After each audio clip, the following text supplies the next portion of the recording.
Magandang araw po sa inyo lahat, mga kababayan. Welcome. Magandang araw din po sa ating mga kababayan na OFW. Magandang gabi, ha? Kung saan man kayo kontinente, sa Amerika, ha? O Middle East, kung saan man. Magandang araw, magandang gabi po sa inyo lahat. Okay?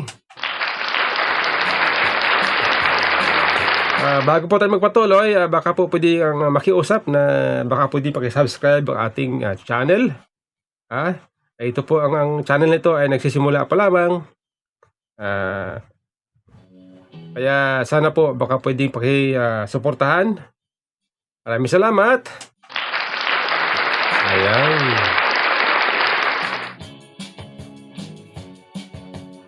Pag-usapan po natin itong issue sa politika. Alam po ninyo mga kababayan ay halos magdadalawang taon na nagsimula itong ingay sa politika. Tanda-tanda ako nagsimula ito sa confidential pa ng OVP na hinalungkat, hinahabol-habol nitong Makabayan Black, Franz Castro, Raul Manuel, Arlen Rosas, and then sinasabayan naman ng mga ibang congressman, yung mga young guns, ha? Okay? Young guys, ha? Mayroong tumatawag young guns, iba naman young guns, ha? Alam po ninyo, ha? May mga nagsasabi na itong kaguluhan sa politika ay bunga ng ambisyon, ha? Bunga ng ambisyon nitong si Speaker Romualdez, ha? Dahil plano di umano ni Speaker Romualdez na tumakbong presidente sa 2028. Totoo ba yan? Mr. Speaker? Ako tingin ko parang ganun nga itong ating speaker ay naghahangad ng pinakamataas na posisyon sa gobyerno sa 2028. Okay? Kagaya ng iba, ako din naniniwala na ganun ang plano ni Speaker Romualdez. Ngayon, sinasabi na itong maging mahigpit na katunggalin ni Speaker sa 2028 ay itong si Vice President Sara Duterte. Sa ngayon kasi, kung pagbabasihan ng mga survey, lamang na lamang si VP Sara sa kung sino ang gusto ng tao na maging Pangulo sa 2028. Lamang na lamang po si Sara kumpara kay Speaker Romualdez, meron pa ibang nagsasabi na itong si Rapi Tulfo plano din na tumakbo kasi nga malakas na sa survey. Itong si Rizal Taveros, ganun din, bulong-bulungan. Kaya kasi mga bulong-bulungan Kaya ngayon, yan po ang ating alamin. Yan po ang ating halongkatin kung sino ba sila. Halimbawa, si Speaker Romualdez, si VP Sara, si Tulfo, si Hontiveros.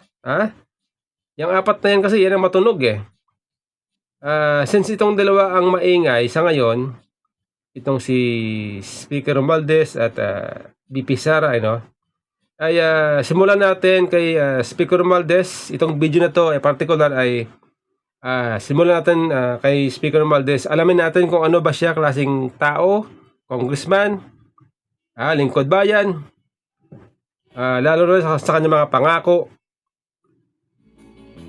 sa taong bayan. Ito ba ang kanyang tinutupad? Okay? Ito ba ay kanyang pinanindigan, yung mga binibitawan niyang salita? Mahalaga kasi yan Okay? Sino ba si Speaker Romualdez bilang speaker? Okay? Ano ba ang kanyang kinakasakotang issue? Kung mayroon man. Yan po ay ating pag-usapan sa video na to. Okay? Maraming salamat Okay.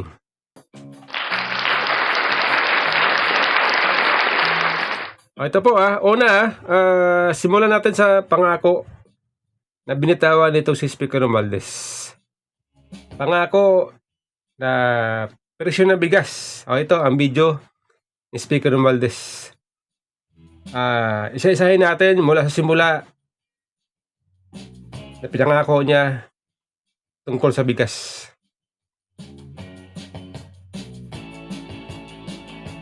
Obviously, it would be very desirous na even before the SONA, mangyari to.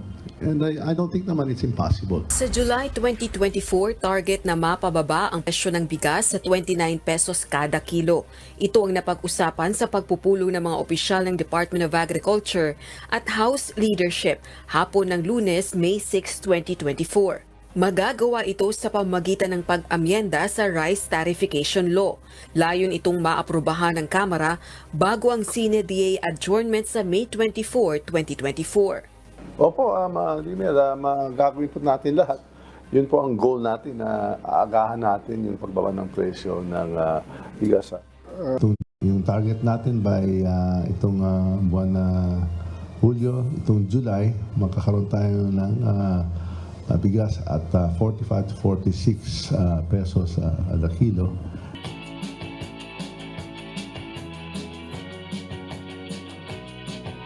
Yan. Base po sa mga balita, una, pinangako ni Speaker Romualdez na bababa ang presyo ng bigas sa 29 pesos by July o June bago dumating ang SONA ni Pangulong Marcos. Okay?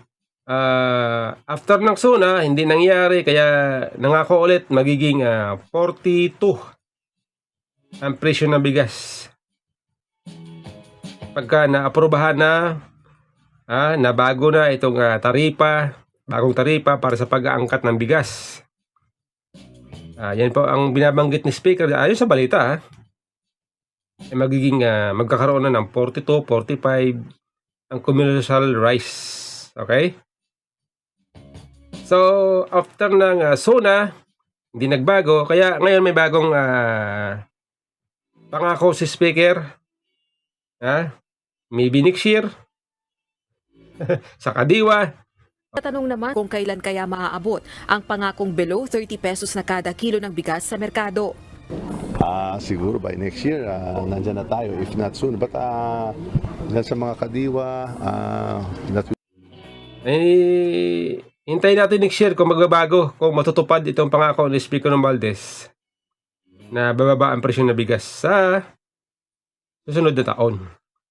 Mahalaga po yan, bilang mga nangangarap na maging Pangulo, mahalaga na alamin natin para pagdating ng eleksyon, alam natin kung sino sila. Okay? Ngayon, sa susunod na video, ito po. Tingnan ninyo kung anong klaseng speaker o leadership ito si Pangulong Pangulong Martin. Bakit nga ba naging Pangulong Martin Romualdez ang munti ko na masabi? Speaker. Speaker Romualdez. Muntik tayo magkamali. Muntik tayo magkamali, mababanggit natin President Martin Romualdez. Kasi nga naman mga kababayan, kasi nasa isip ko noong nakaraan, kasi nakita ko si Speaker pumupunta sa mga kampo ng military. Siya po ay pupunta, bumibisita sa mga kampo ng military. Nagtatalumpati, nangangako na tataasan, dadagdagan ang daily allowance ng mga sundalo o daily meal allowance. Yan ang tamang sinasabi nito ni Speaker. Kaya pumupunta siya sa mga iba't ibang lugar kung saan mayroong kampo ang ating mga kasundalohan. Katulad dito makita nyo sa video, okay? Papakita natin. The House of Representatives is offering a special gift for our soldiers in recognition of their invaluable service and dedication to the country. During the Talk to Troops activity of House Speaker Martin Romualdez in Subic, Zambales, he announced that under the 2025 national budget, they will increase the daily subsistence allowance of government troops. From 150 pesos, it will be raised to 350 pesos per day for the soldiers' meals. We in the House of Representatives already have undertaken that in the forthcoming budget that we shall now include a 15 billion package that will increase, will more than double your 150 peso subsistence allowance to 350. I repeat, we are more than doubling your subsistence allowance, and that is in due recognition for the overdue increase that we think you have deserved for a long time. Tanghal!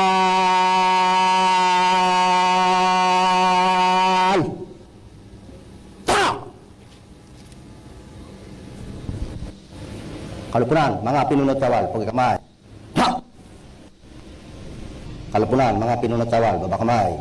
Ha! Baba!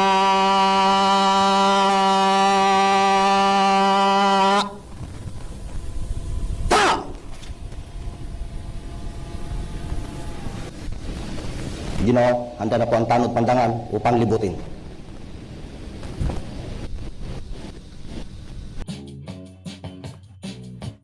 Okay, yan. Ito po ay itong kampo ng militar na pinuntahan ni Speaker Romualdez ay ito po ay sa Zambales.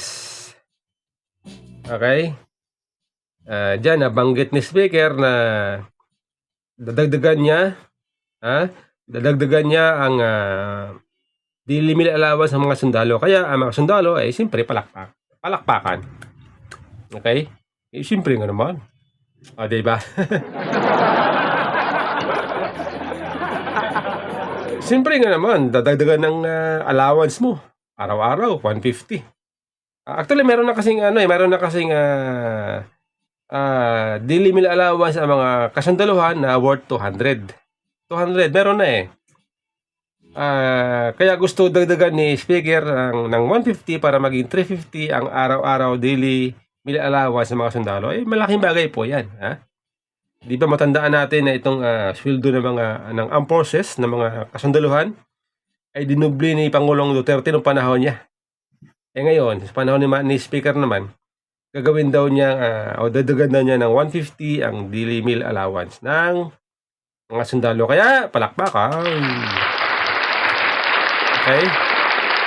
Yan pong video na yan ay kuha noong June yata kasi 4 na buwan na yan eh. Ngayon ay December 3 na no? So 4 na buwan na siya, mag-4 na buwan na.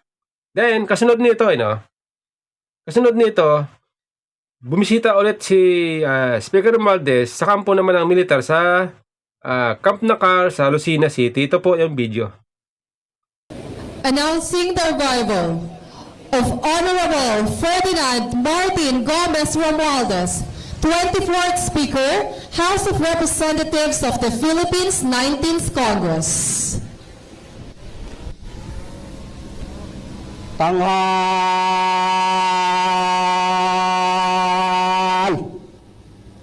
Ta! Kalupunan, mga pinunot sawal, pagkakamay. Ha!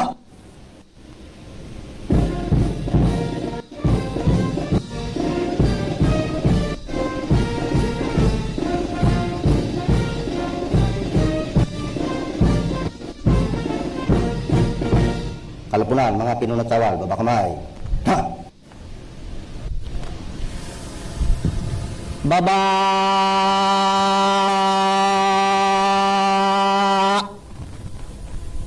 Ta! Ginoo, handa na po ang tanod pandangan upang libutin. Binigyang pugay naman ni House Speaker Martin Romualdez ang ating mga sundalo dahil sa kanilang mga pagsisikap at sakripisyo para sa Pilipinas. Tiniyak naman ng liderato ng Kamara ang buong suporta para sa iba't ibang programa at inisyatiba ng AFP. Si Mela Lesmora sa sentro ng Balita Live. Mela? Porta, yan ang pinangako ng Kamara sa Sandatahang Lakas hinggil nga sa naging event ngayong araw. Ito ay bilang pagkilala na rin sa kanilang hindi matatawarang pagsiserbisyo. Bandang alas 9 ng umaga kanina nang dumating si House Speaker Martin Romualdez kasama ang iba pang kongresista dito sa Camp Guillermo Nakar sa Lucena City sa Quezon para sa fellowship ng Kamara at AFP Southern Luzon Command. Dito ay ginawaran ng arrival honors ng mga sundalo si Speaker Romualdez na sinundan ng pagpupulong at talk to troops. Sa kanyang talumpati, binigyang pugay ni Romualdez ang mga pagsisikap at sakripisyo ng ating mga sundalo para sa Pilipinas, partikular na sa pagpapanatili nila ng kapayapaan, paglaban sa mga communist terrorist at guerrilla fronts at pagtatanggol ng ating soberenya at mga teritoryo. Dahil dyan, pangako ni Speaker Romualdez, patuloy na susuportahan ng Kamara ang Sandatahang Lakas. Sa ilalim ng 2025 national budget, dodoblehin na raw nila ang daily subsistence allowance ng mga sundalo. Mula sa 150 pesos per day, gagawin na yung 350 pesos kada araw. Bukod dito, patuloy rin daw ang suporta ng mga kongresista sa AFP Modernization Program. Gayon din sa iba pa nilang inisyatibo at programa para mapaigting pa ang kanilang paglilingkod sa bayan.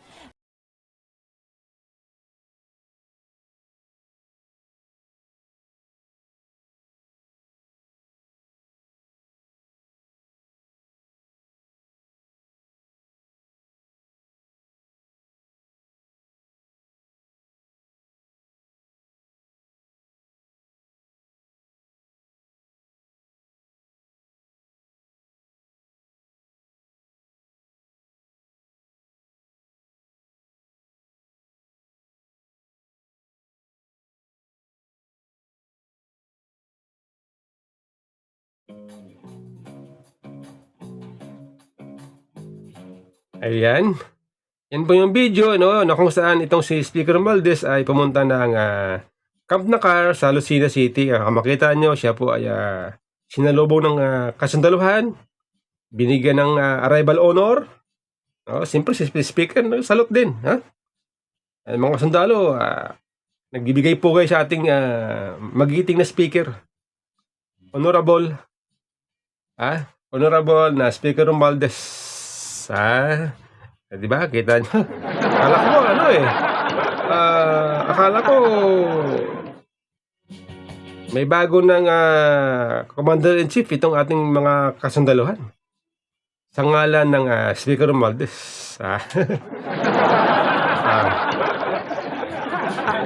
Kita nyo naman, galawang Commander-in-Chief, galawang Presidente si Speaker Romualdez. Okay? Welcome na welcome sa hanay ng mga kasundaluhan. Meron pang saludo. Meron pang arrival honor. Saan pa kayo, Okay? Diyan po sa talumpati ni Speaker Romualdez na yan, nabanggit din yan ulit yung dagdag allowance na 150. So, ibig sabihin, ang pakay po ni Speaker Romualdez para kung bakit siya pupunta sa iba't ibang kampo ng military para i-announce, para ipaalam itong kanyang panukala o plano, pangako, ano man tawag dyan, na dagdag meal allowance na worth 150. Kaya magiging 350 na ang daily meal allowance mga sundalo. Ang galing, Kaya palakpakan ulit. Di ba? Yan po ay 3 months ago. Kung December ngayon ay July. Ano ba? July, August, September, October.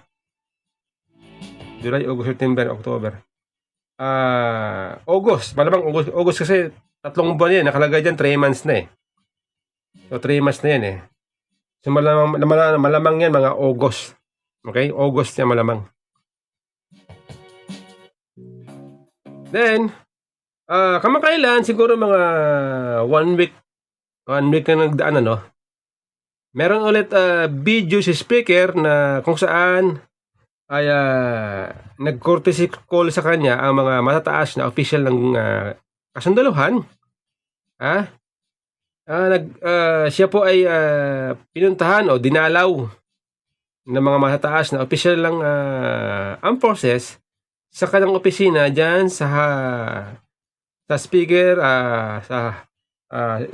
speaker office. Tama ba? Speaker's office. Ayan, tama rin, ha. Ito yung video patunay na siya po ay binisita, courtesy call ng mga mataas na official ng kasundaluhan. Ito po.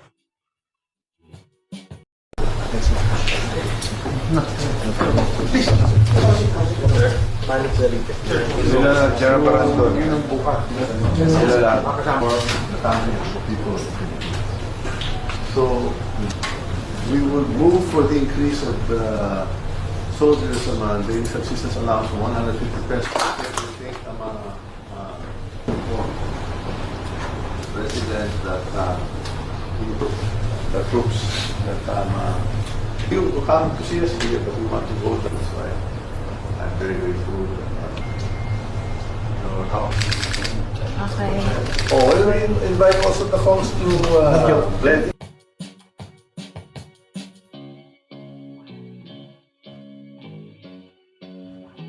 Okay. Palakpakan ulit. Bakit kanyo? Siyempre, yung pangako ni speaker mula nung 4 months ago na dagdag allowance, siya rin binanggit niya dyan. Nabanggit siya, naka-highlights dyan, tungkol sa additional daily meal allowance. So, ibig sabihin, nag-courtesy call ang matataas na official ng kasundaluhan speaker para i-announce, ipaalam ni speaker ang kanyang plano na dagdag meal allowance sa 150. Ibig sabihin, mula nung unang pinangako ni speaker nung siya pumunta sa Lucena, sa Zambales, hanggang ngayon, pangako pa rin ng speaker. Ibig sabihin, wala pa siyang hindi ko alam kung ito ba ay nasama na sa 2025 budget. Itong sinasabi pangako ni speaker na to na monthly daily allowance. Ang hindi ko alam kung nasama na ba ito sa 2025 General Appropriation Act o GAA. Sana nasama na para matupad na itong pangako ni speaker para na itong ating mga kababayan, lalo na mga sundalo ay hindi asa-asa kasi 'di ba tayo mga ordinaryong tao, asang-asa tayo sa pangako na murang bigas. Sa kasamaang palad hanggang ngayon December na wala pa rin. Mahal pa rin ang bigas.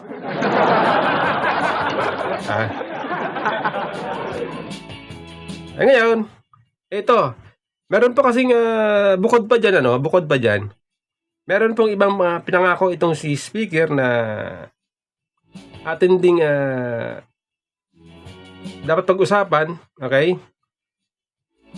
Ay tungkol naman dito sa modernisasyon ng EEP.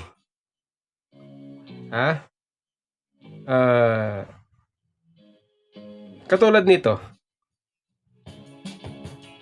nung bumisita sa dyan sa General Nakar o Camp Nakar sa Lucena, nabanggit din niyan ang modernization program ng military, ng armed forces, na pagandahin, dagdagan ang pundo. Yan po yan kasama dyan sa kanyang pangako. Maliban niya sa daily allowance, nabanggit din dyan ng reporter na yan daw ang sinabi ni speaker nung siya pumunta dyan sa Camp Nakar, Lucena City. Pero ngayon mga kababayan, Kamakailan sa budget deliberation ng Senado, nagulat tayo na binawasan itong pondo, budget request ng DND. Anong nangyari doon sa pinangako ni Speaker? Susuportahan. Susuportahan itong modernization, itong ating armed process. Okay? Kapag sinabing susuportahan ang armed forces para gumanda, lumakas, makabili ng mga gandang gamit, mga modernong gamit, ang ibig sabihin noon, dadagdagan ng pondo. Yun ang pagkaunawa ko pag sinabing susuportahan. Kayo mga kababayan, ano ba sa palagay nyo pag sinabing suportahan? Okay? Ibig sabihin niyan magkakaroon ng additional budget. Yun ang ibig sabihin niyan. Kasi yun na naman ang kailangan dyan para mapalakas mo yung ang process. Siyempre, tulad ng halimbawa, yung pagsulong ng ROTC. Makakatulong yun sa ating mga sandatan lakas. Yung pagkakaroon ng batas na magkakaroon ng mandatory tuition service sa military. After makagraduate ng mga bata from college, magkakaroon sila dapat ng 2 years in service mandatory. Katulad na sa ibang bansa like Korea, Israel, mga ganun ba? Yan po ang iniisip natin na kapag sinabing susuportahan ang armed process, yung mga programa na yan po ang inaasahan natin na magpapalakas sa armed process. Siyempre, budget para magkakaroon ng mga bagong barko o submarine o aeroplano, ano man yan, missile. Yan ang iniisip natin na pag sinusuportahan mo ang military, yan ang mangyayari. Hindi po ba? Pero, nagulat tayo na tinapyasan ang pondo ang budget ng armed forces. Kagaya nito, nakalagay dito. Nakalagay dito. Saan na ba yun? Hanapin ko lang mga kababayan.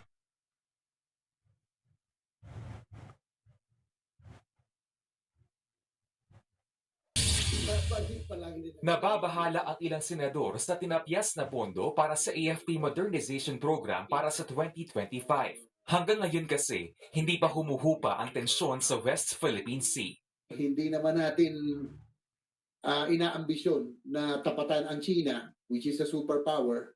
But again, our aim is to achieve that minimum credible defense posture, yung pong hindi naman tayo binabastos.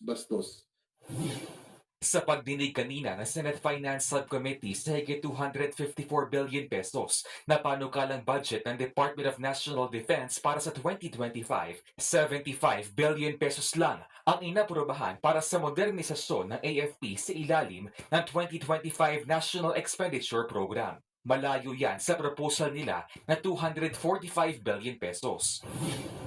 Ayon sa DND, gagamitin sana ang pondo para palakasin pa ang kakayanan ng bansa pagdating sa territorial defense. Idagdag pa na 25 billion pesos dito ay nasa unprogrammed appropriations o wala pang tukoy na source of funding. May ilang gamit daw na maaapektuhan dahil sa budget cut sa AFP Modernization Program.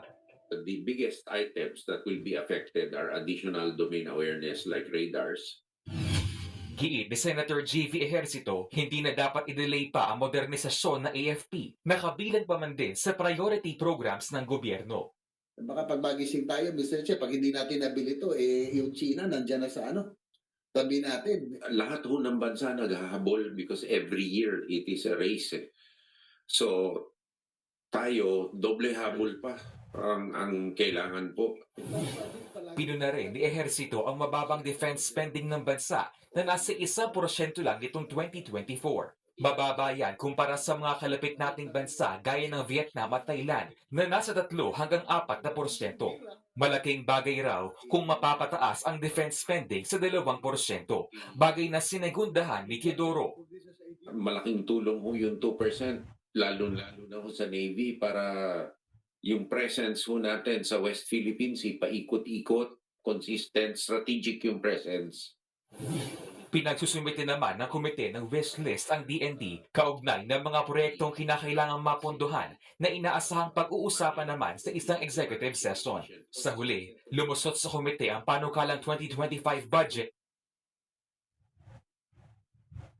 So, ayan malinaw. Malinaw po ang so ayan yung budget ng AFP na hinihingi nila na 245 billion, ginawa na lamang 75 billion ng Kamara.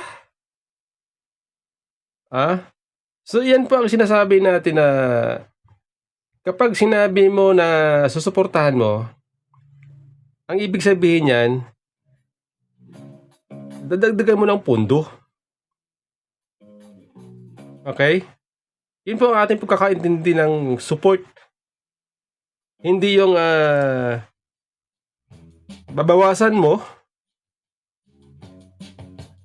Okay? Baliktad. Baliktad po yung nangyari.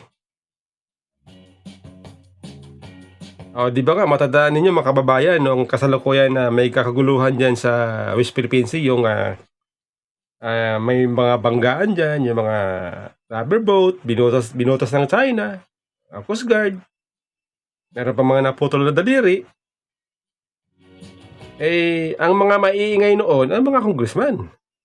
Suportahan natin ang armed forces. Palakasin ang armed forces. Meron pa nga dyan mga lumusob, mga nakabangka, at nagsisigaw, amin ang West Philippines Sea. Wow, galing diba? Amin ang West Philippines Sea. Yan mga sinisigaw nila may mga daladalang bangka, nakasakay sa bangka, mga malilit na bangka, tapos meron mga bandila ng Pilipinas lumusob doon. Akala natin dahil sa agresibo sila, pagdating ng budget ng AFP, dadagdagan nila. Inisip ko nga baka ito na yung pagkakataon, ito na yung time. Para ito na yung time na tataasan ng Kamara ng mamabatas ang pundo ng armed forces. Sa panahon ni Bongbong Marcos. Baka ito na. Kasi agresibo sila Ang tapang nila. Binabatikos nga nila ang mga Duterte the time, lalo si BP Sara. May mga congressman nagsasabi, nasaan si BP Sara noong binabangga ng China Coast Guard ang ating Coast Guard, ang Philippine Coast Guard. May mga congressman nagsasabi ng gano'n May mga nagsasabi na nasaan si BP Sara. Andun daw, nag-abroad. May mga nagsasabi pa, panagutin si Sara dahil taksil sa bayan, dahil tahimik daw sa issue ng usapin ng West Philippines Sea. Ngayon, ito, pagdating sa pondo, binawasan. Akalain mo, ang laki-laki ng binawas nila. Mula sa 245 billion, ginawa na lang nila 75 billion. Mabuti na lang itong mga senador hindi pinayagan at ibinalik. Ibinalik ang hinihinging budget ng armed forces DND. Kaya sa mga senador, saludo ako sa inyo. Kaya palakpakan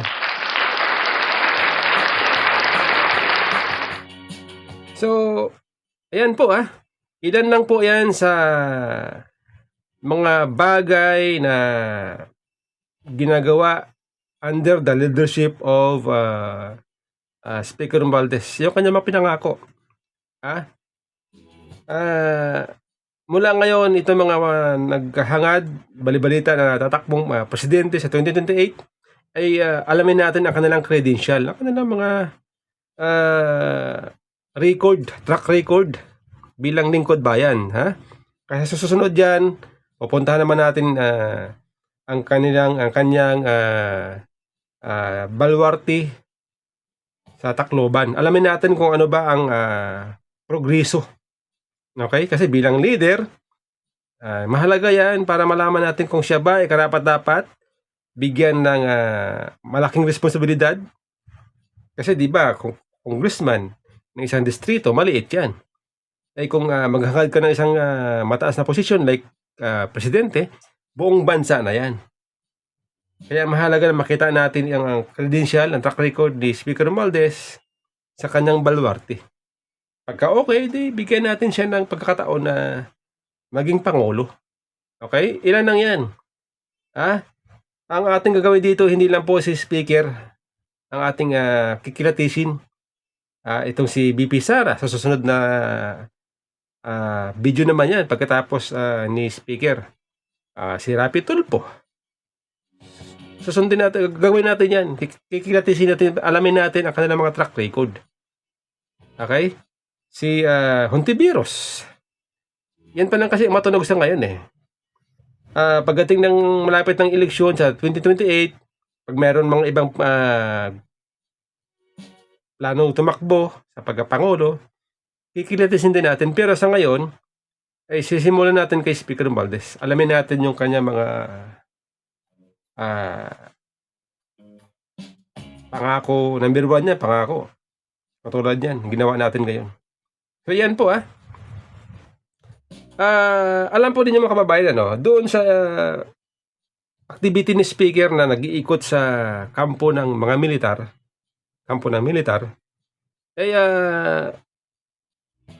yung nagugulat. Ako yung nagugulat sapagkat gawain ba yun ng isang speaker? Yun ba ay gawain ng isang speaker? Ng isang congressman?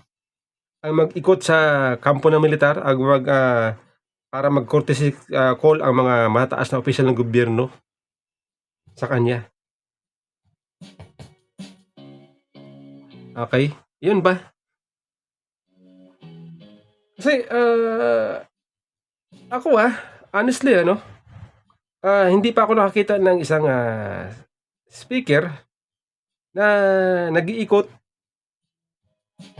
sa kampo ng military, nagko-courtesy itong mga mataas na opisyal ng armed forces.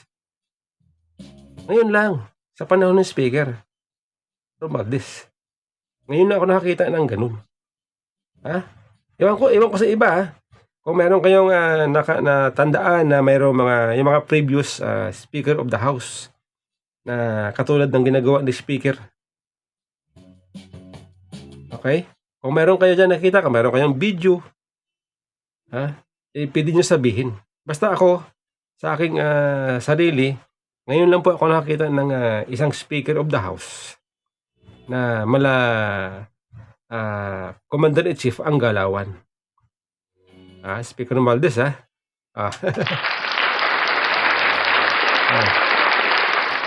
Kaya naisip ko, sabi ko, parang nagpa-practice na si Speaker Romualdez na maging Commander-in-Chief. Diba? Ngayon pa lang nagpa-practice na siya. Kung paano ang galaw, kung paano ang maging isang Commander-in-Chief.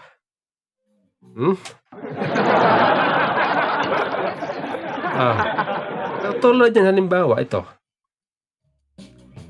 Meron panukalang dagdagan na 150 ang daily allowance ng mga sundalo. Di ba dapat ang mag-a-announce niyan ang Commander-in-Chief, ang Pangulo? O dapat si DND Secretary Gibo Teodoro, siya dapat ang mag-announce yan. It's either presidente or DND secretary. Pero sa pagkakataon na to, ang gumagawa ay si Speaker Romualdez. Kaya, palakpakan, Speaker! Iba ka talaga, ha? Iba ka talaga, Speaker. Ano ba tawag dyan? Sabi ng iba, ipal daw, eh. Iwan ko. Ipal daw, sabi nila. Yung mga nagsasabi ng ganun, eh. May mga nabasa ako doon sa comment section. Ipal daw, ipal. Ewan ko, yan ang tingin ng ibang kababayan natin, eh. Ipal daw sa speaker. Ipal di umano. Nag-aast, sabi doon, sa isang comment, may bago daw tayong Commander-in-Chief. Sa katauhan ni Speaker. Meron pa nagsabi, nasaan ang Pangulo? Nasaan daw ang Pangulo? Sabi ko, doon sa Malacanang. Baka tulog pa. Kaya naunahan na ni Speaker bumisita sa mga kampo ng militar. Nasaan? Hindi, ano pala yun? Ano pala yun? Yun pala ay ang nagsabi noon, si dating Vice President Jojo Binay. Nasaan? Hindi, ginagaya ko lang si dating Vice President Jojo Binay. Sir, Jojo Marbinay, mabuhay kayo, sir. God bless. Ayan to, Ilan lang po yan sa mga dapat nating malaman kung sino ba si Speaker Romualdez. Okay? Ang siguro po sa susunod gagawin natin ay ang kanya namang mga proyekto bilang congressman, bilang speaker. Okay? Hindi na po natin isasama ang tungkol sa pamilya, siyempre privacy na 'yon, eh. Okay? Hindi natin pwede pakialaman yan, privacy na kasi 'yon, eh. Basta ang may kinalaman na sa kanyang tungkulin bilang congressman, bilang speaker, okay? At alamin din natin kung siya ba ay na-involved sa mga kahit na issue man lang, issue. Meron bang issue sa kanya pagdating sa corruption? Alamin din natin yan. Ngayon pa lang bilang mamamayan, bilang butante, ay responsibilidad natin na alamin, kilatisin itong mga naghahangad sa mataas na posisyon para kung sakali man sila ay mailoklok natin, at least alam natin. Kasi marami nagsasabi na nabudol daw tayo ni BBM. Kasi ito si BBM ay maraming mga pangako na hindi natupad. Kaya sabi ng iba, nabudol kami ni Bongbong Marcos. Kaya para hindi na tayo mabudol, ngayon pa lang malayo pang eleksyon, unti-unti na natin kilatisin. Hindi ito paninira, Ito ay pagkilatis sa trabaho ng isang Speaker Romualdez. Okay? Maraming salamat po.